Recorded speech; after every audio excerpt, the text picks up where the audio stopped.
નમસ્કાર. આ અમારું ઘેટું આપણે આને કહીએ છીએ આમ તો, પણ આ છે ને ડુમા નસલ છે, પાચાડી. અને મહાભારત કાળનું જે હું વાત કરતો હતો તમને એ પહેલાં પણ મેં આનું ઊન બતાવ્યું. આનું જે ઊન છે ને એ લાંબુ અને બહુ મોટું અને એકદમ સ્ટ્રોંગ કહેવાય એવો એપ્રોચ છે, મસ્ત છે. તો આ ડુમા હવે આના છે ને આ વાળ અત્યારે લગભગ 5-6 મહિના જેવા છે, હજી 1-2 આવડું છે આ ડુમાનું. અને 7 ઇંચની લંબાઈના 7 ઇંચથી વધારે થઈ જશે. જો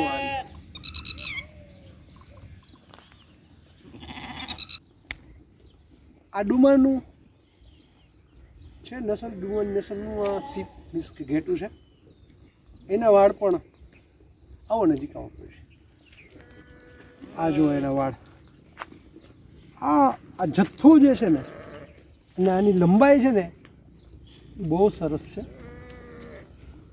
કે જે 3 ઇંચથી ઉપરની જે ડિમાન્ડ છે મશીન માટેની બહુ સરસ રીતે આમાં પરિપૂર્ણ થાય છે. અને આ વૂલની ક્વોલિટીમાં બેસ્ટ છે. એ દેશી નસલ છે. આ સીપની અંદર દેશી અમારે અહીંયા વધારે પડતું આનું વધારે છે. અને આનો જે વાળ છે આ છે ને એકદમ સ્મૂથ છે. હા, એક છે કે ડુમા જેટલી એની લંબાઈ ના થાય, પણ સ્મૂથ બહુ છે. એટલું બધું સ્મૂથ છે કે ઓસ્ટ્રેલિયન જે સીપ છે મરીનો, એની એજ ઇક્વલ એજ આવે. અને જો વ્યવસ્થિત પ્રોસેસ કરવામાં આવે ને એટલું સ્મૂથ છે. આ દેશી નસલ છે આ સીપની. ભારતની અંદર ઘણી બધી સીપની નસલો છે, એમાં દેશી નસલ પણ આપણા ગુજરાતની વાત કરીએ તો એમાં એનું જે ઊન છે એ બહુ સરસ છે. આ દેશી નસલ કહેવાય એને. આ સીપ, આ જે ઘેટું છે, આ જે સીપ આ ઘેટું છે ને આ પાટણવાળી નસલ છે. જો અલગ અલગ નસલનો અલગ અલગ એનો આખો બિહેવિયર હોય છે, એની બોડી સ્ટ્રક્ચર હોય છે.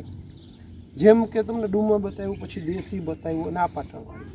આનું ઊન પણ દેશી કરતાં સહેજ જાડું આવે છે, થોડુંક જાડું છે. મીન્સ કે એમાં માઇક્રોન વધારે હોય છે. As usual means as equal as Duma, બહુ જાજો એવો ડિફરન્ટ નથી. અને ડુમા જેટલા વાળ મોટા નથી થતા. પણ આ એક નસલ છે જે અહીંયા છે, આના વાળ પણ મસ્ત છે.